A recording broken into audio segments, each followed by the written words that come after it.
پچھلے 75 سالوں میں ہم نے دیکھا ہے کہ طرح طرح کے بیانیے پاکستانی سماج میں اپنائے گئے، ان بیانیوں پر سیاست کی گئی، سیاسی جماعتیں موبلائز ہوئیں، انہوں نے کافی حد تک میس گیدرنگ کی، لیکن وہ جماعتیں حقیقی معنوں میں پاکستان میں تبدیلی پیدا نہیں کر سکی۔ اب ہم نے جب ملک بنایا تو ہم نے ایک سو کالڈ نظریہ اپنایا جس کو ہم دو قومی نظریہ کہتے ہیں، لیکن حقیقی معنوں میں وہ بھی اس وقت ایک بیانیہ تھا، وہ بھی اس وقت ایک نیریٹو تھا۔ ضرورت اس چیز کی ہے کہ ٹھوس نظریاتی بنیادوں پر، ٹھوس فلسفیانہ بنیادوں پر پاکستانی سماج کی تشکیل دی جائے۔ پاکستان میں بیانیے کی سیاست پاکستان بننے سے پہلے ہی شروع ہو چکی تھی،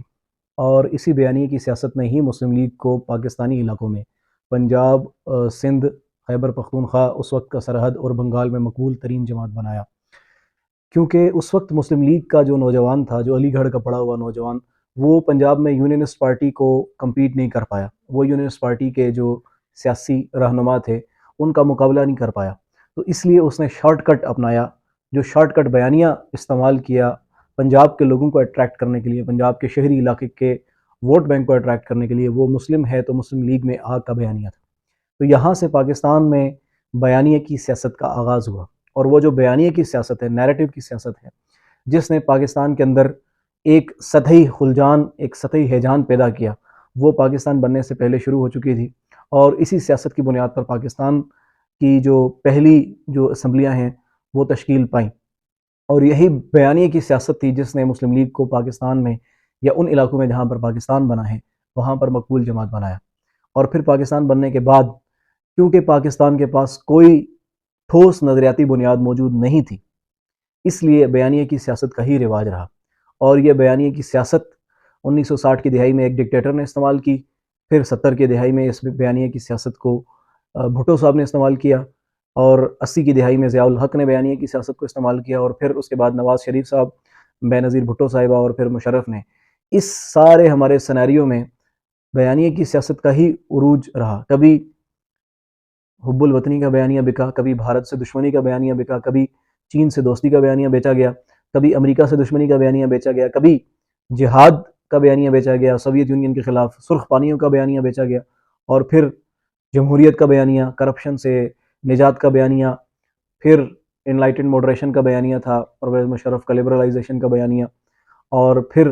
اس کے بعد پھر جمہوریت کا بیانیہ، پھر ووٹ کو عزت دو کا بیانیہ، پھر تبدیلی کا بیانیہ، انقلاب کا بیانیہ، حقیقی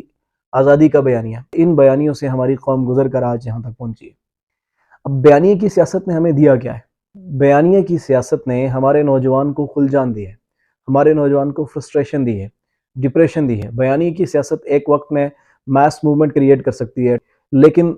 وہ جو بیانیے کی سیاست ہے وہ سماج میں حقیقی تبدیلی پیدا نہیں کر سکتی، سماج میں جو سماج کی ڈیمانڈز ہیں ان کو کور نہیں کرتی، ان ڈیمانڈز کو فلفل نہیں کرتی۔ اسی کا نتیجہ یہ ہوتا ہے کہ ہر 3 سال کے بعد، ہر 5 سال کے بعد سیاسی لوگ ایک نیا بیانیہ گھڑ لیتے ہیں، ایک نیا بیانیہ کھڑا کر لیتے ہیں، اس کے اوپر عوام کی توجہ مبذول کرانے میں کامیاب ہو جاتے ہیں، اس کے اوپر عوام کی موومنٹ کریٹ کرنے میں کامیاب ہو جاتے ہیں، اور پھر اس موومنٹ کا فائدہ اٹھا کر وہ اپنا ووٹ بینک بناتے ہیں اور پریشر بلڈ اپ کرتے ہیں، اور پھر سیاسی فائدے حاصل کرتے ہیں۔ لیکن اس ساری کہانی میں بیانیوں کے بننے میں، بیانیوں کے ٹوٹنے میں، بیانیوں کے بننے سے سیاسی فائدے حاصل کرنے میں کہیں پر بھی پاکستان کی بہتری، پاکستانی سماج کا بدلاؤ ہمیں نظر نہیں آتا۔ پچھلے 75 سالوں میں ہم نے دیکھا ہے کہ طرح طرح کے بیانیے پاکستانی سماج میں اپنائے گئے، ان بیانیوں پر سیاست کی گئی، سیاسی جماعتیں موبلائز ہوئیں، انہوں نے کافی حد تک میس گیدرنگ کی، لیکن وہ جماعتیں حقیقی معنوں میں پاکستان میں تبدیلی پیدا نہیں کر سکی۔ اور اس کی ریزن کیا ہے؟ اس کی ریزن بیانیہ صرف اپنا سیاسی فائدہ اٹھانے کے لیے ہی کریٹ کیا جاتا ہے، اور سیاسی فائدہ حاصل کرنے کے بعد بیانیہ سے جماعتیں مکر جاتی ہیں، نئے بیانیہ تشکیل دے دیتی ہیں، نئے بیانیہ گھڑ لیتی ہیں۔ اب ضرورت اس چیز کی ہے کہ ٹھوس نظریاتی بنیادوں پر، ٹھوس فلسفیانہ بنیادوں پر پاکستانی سماج کی تشکیل کی جائے۔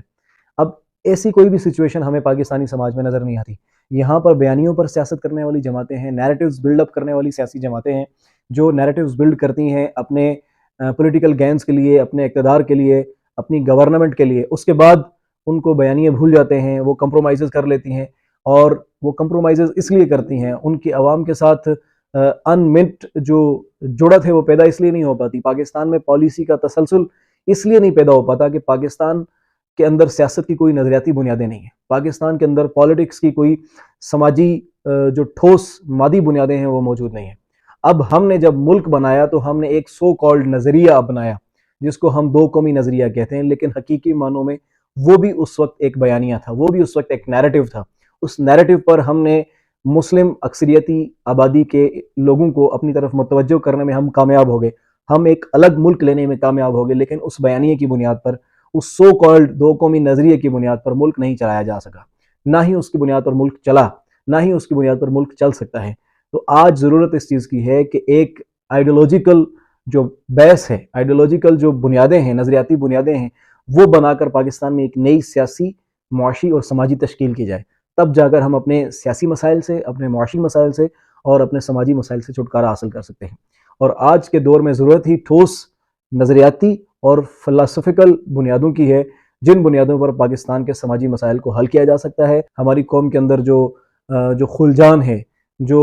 فکری طور پر ہماری قوم تقسیم ہے، اس ساری تقسیم کا خاتمہ ایک نظریاتی بنیاد میں ممکن ہے، اور اس کے لیے آج کے دور میں ایک نظریاتی اور فلسفیکل جد و جہد کی ضرورت ہے۔ اس کے بغیر بیانیوں کی سیاست